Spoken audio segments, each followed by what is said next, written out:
Democratic State Representative Lance Yednock officially leaves office this week. His successor to be sworn in is his staff member, Amy Murray Briel, who won the November 5th election.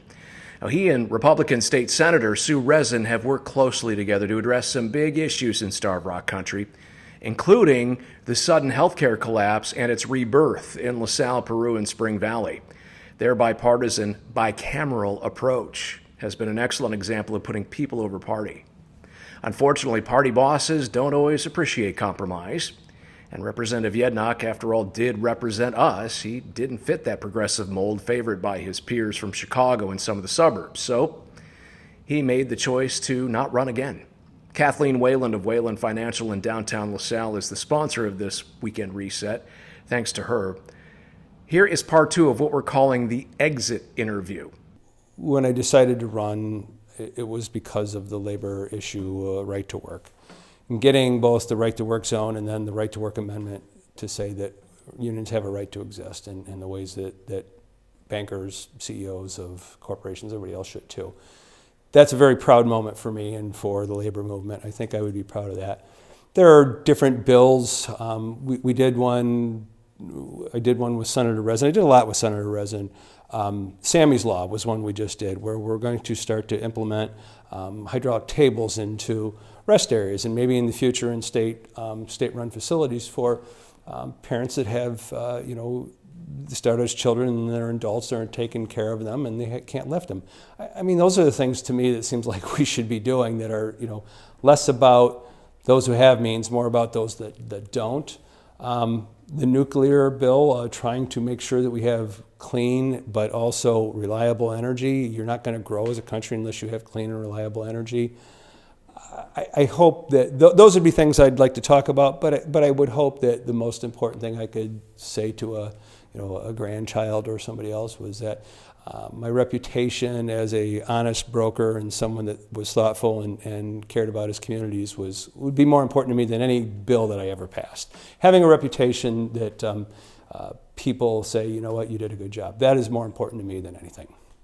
What do you wish you could have gotten done?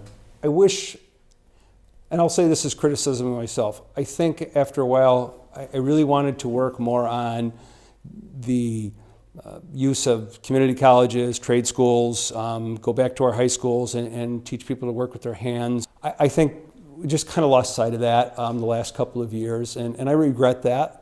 I think that there's still a movement afoot to do that, but we have spent much of the money on that we have come in on different issues, and we've only added a little bit to that idea of having trades back in schools and trade schools and community colleges doing more of those things.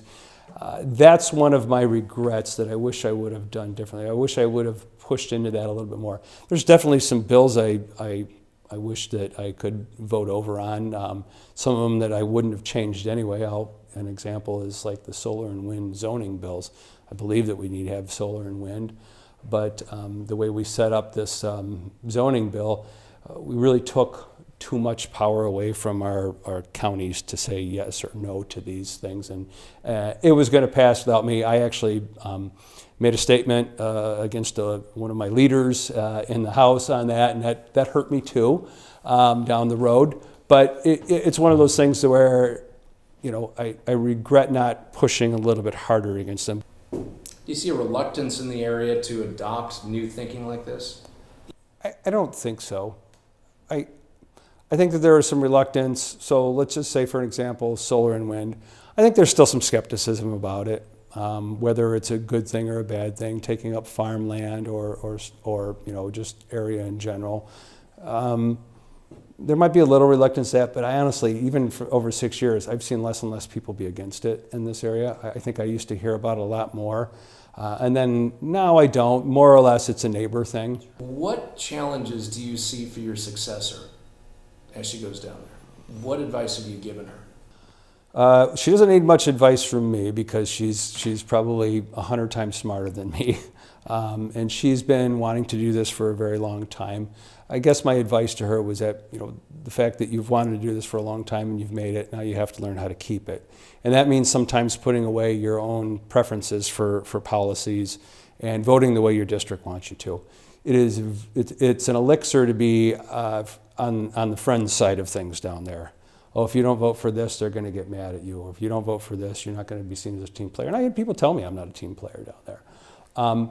But you know what? I got elected 3 times and I got more votes each time. And so my advice to her is to just remember where you came from, just to make sure you vote for the issues that you have heard from people while you're out knocking on doors in between election years, understanding where they really feel about it, suss it out, and be very, very pinpoint, in tune with that. Because if you don't, it only takes a few votes to poison that. And the other part of her new experience is I just tell her just to be who she is, and she's completely capable of doing more in the community than anything than I ever was, and so she doesn't need to do too much. She just has to listen to her voters. When you say listen to your voters and maybe put your own feelings aside or at least back in the background a little bit, is that referring to her issues of law enforcement?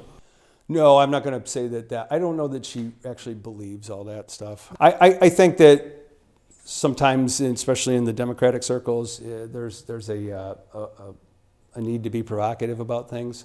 And she is one of these people, as she worked with me, she is a very provocative thinker. And I'm not saying that in a derogatory manner. She challenged me on a lot of things. And her and I would have discussions and we would have arguments to the point of, because we kind of grew up near each other, knew each other, it was almost like a brother-sister thing. Siblings, I'll say. But by that I mean, I'm not pointing out necessarily what she said and what they came after her on. But that is a good point that, you have to understand where you're at. And if you disagree with maybe something's going on, be willing to go out and challenge it. I mean, I put myself into some situations that I got screamed at, and I just said, well, I need to hear it, and I need to hear it from all of you, and then here's what I think about it, and then we can have a discussion. So that's all I really mean about it is, yes, put your own personal feelings aside sometimes. I thought my job was a representative. I'm supposed to be an amalgamation of everybody around here, not a trustee. That is, they're not telling me you just vote how you want and tell us how you voted. I really felt that I needed to be a representative, not a trustee. And she should be able to do that too. She's way smarter than me. You're stepping away from Springfield, but you certainly can't be giving up the union fight, the labor fight. How else are you going to stay active? Well, I've had a lot of good examples around here of mayors, ex-mayors, council members from all these communities that have served on boards and served on councils, and then they continue to work for their communities after. And I plan to do that too, being someone that's helping on community events and trying to do things that are important there. I always have, before we did a lot of events, or we did projects for Easter Seals or the city of Streator, or sometimes in Ottawa, for things that we could use our skills for. I still plan on doing that. I'm still going to be in the labor movement fight. I don't think that that's ever going to be over. I think the next 4 or 5 years are going to be very, very could be very changing, dynamic in Washington, D.C. and the country about how we're going to look at this, balance between workers and corporations, et cetera. I don't think that's going to be over. You think the infrastructure bill isn't going to be in any kind of trouble now that things are changing in Washington? I think parts of it, yeah, I think parts of it will be. Yes, I do. I think parts of it will be. I think that the president-elect has said that he's for the working class and the types of things that we do, and he can make 1 or 2 moves that will tell probably half of my members that voted for him that he doesn't mean what he says. At the same time, there are things in there that probably half of my members don't like either. So, time will tell. I'd like to thank Lance Yednock for the time to sit down as he was wrapping things up in his district office a couple of weeks ago. The WLPO Newsroom will have more on this week's inauguration activities in Springfield. Thanks again to Kathleen Wayland of Wayland Financial in downtown LaSalle. Thanks to you. Hope you had a good New Year, and I'll talk to you in the morning.